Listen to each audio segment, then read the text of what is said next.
there's been some mock drafts here in the last 24 hours that, I think the way I look at mock drafts is the same way I talk about them when I do mine, which is I think it's just an exercise in generating some discussion and going through the same type of processes that teams go through and to educate the fans.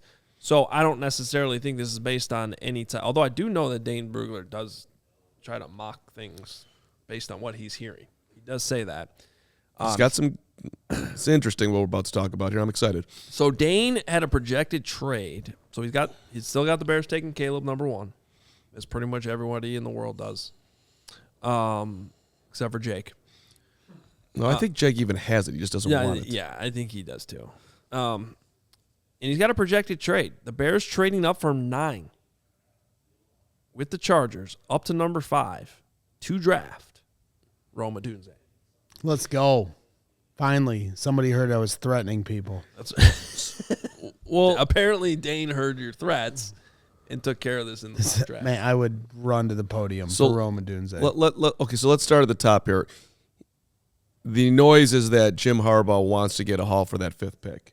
And there is a lot of people who want to move up and get wide receivers. And even if you want to go crazy, you can throw in there a quarterback too if somebody really loves J.J. McCarthy and they think the Giants might take him at 6.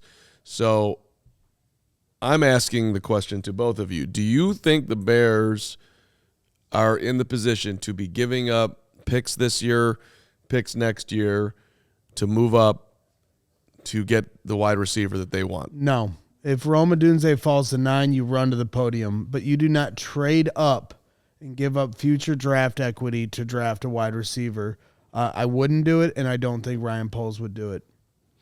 Hoge? This exact situation, would I give up the 75th overall pick and a future 4th rounder to give Caleb Williams one of the top wide receivers in this draft? Yeah. In a situation where he's got...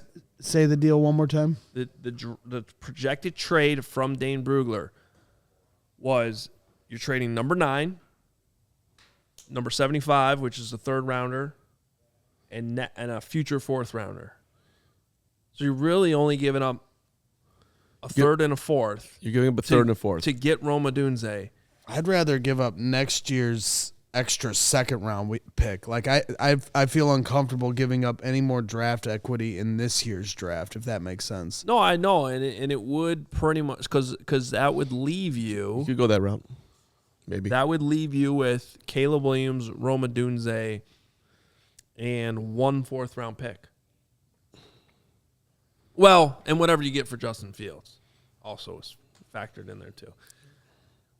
I would not sit there on draft night criticizing it. I wouldn't be upset about it. I'll tell you that. I think DJ Moore and Rome Odunze and Caleb Williams. Good Lord. Cole Kmet, Saquon Barkley. What I mean, yeah, no, throw him in there. I think we should continue. You wouldn't take that? I don't. I generally agree with the premise of don't trade up for the wide receiver, but that's not a lot. To me, that's not a lot. I just started a poll on our YouTube chat as well, asking that very question: would you trade up to draft Rome Odunze? So I'll be happy. Like somebody, your boy Boogie saying Braggs would be happy. Of course, we get Rome Odunze. I am not going to be complaining. I will be celebrating the player himself. I'm just looking at it from an organizational standpoint and what's the smarter approach. I'm trying to get out of my feelings and try to look at it through the lens of what smart organizations do. And you look at Brian Thomas, a guy that's very talented. You look at an opportunity to trade back from 9 and add more draft picks to a very wide receiver heavy draft. You got Troy Franklin. You got, who's the kid that Ricky Pearsall. You got all these different guys that are going to appear in the 2nd round. Who was the best wide receiver in this draft last year? Puka Nacua. What round was he? 5th round. So, to me, it's not good business to trade up. I agree with you. Although I'm not going to argue you that Malik Neighbors, Rome Odunze, and Marvin Harrison Jr. are going to be special in this league. I agree with you, and I don't. It seems like something that Poles wouldn't do, especially if he sits at 1. I would say it's way more likely they trade back. They're not there yet. 2 years down the road, and their roster is loaded, and you want to trade up for a luxury pick. But they're not there yet right now. They still have a lot of holes to fill on this roster. They need a safety. They need depth on their offensive line. They need a pass rusher. You may need to draft another corner if you can't figure out your Jalen Johnson situation down the road. There's a lot of different things you got to continue to fill on this team. So, I mean, the ideal win here is that you trade out a 9, you get a bunch of picks, and you hit on one of the or two of the wide receivers that everyone keeps on talking about, this being a very deep wide receiver draft. The problem with that is we haven't hit on those guys yet. We drafted Velus Jones. We drafted Tyler Scott. So are you good enough to identify and figure out what you didn't get right the first time, the second time? So the concern about is, are you absolutely certain, 100 and as close you can be on any draft pick, that this dude, that Rome Odunze, is going to come in here and be that guy? So it would make me nervous because, well, for one, I haven't watched him enough, and for two, just pulls his history. So, but if you're right, that he is that guy, then of course you do that trade. Well, when we had Brandon Gustafson on from Seattle, I might have just potentially butchered his last name. He covers, Gustafson. Gustafson. This is Fargo. It was Gustafson. Mr. Gustafson. Gustafson. He's not a goose. Goose Fraba. I mean, I just love Goose? that. So right Fraba. behind the scenes, right before the show, he's bringing up Brandon Gustafson. And I said Brian at first. Who I don't even know if you're close to the name is correct. This is just Brandon. Maybe you're right. You booked him on the show. Yeah, it was a random radio guy who I had never heard of and was the 6th guy that I got thrown to me after. And you're like, when you had Brandon Gustafson on the show, I'm like, who's Brandon Gustafson? And now you're bringing him up. All right. Again Well, on he the covered. show. He covers the Seattle Seahawks. We brought him on when we hired Shane Waldron. We loved him. To hear his Goose Fraba. He was great. He was no great. shot to Gustafson. And but so at the end of just say what he said. Thank you. And at the end of the interview, I asked him about Rome Odunze, being from that area. Oh, he loved him. And he was a Washington grad as well. And he called Rome Odunze a hand catch god. So when we were at the Combine, I had an opportunity to ask Rome Odunze about that and his approach going up and getting the football and creating separation at the line of scrimmage. Some of the people that cover you locally at Washington called you a hand catch god.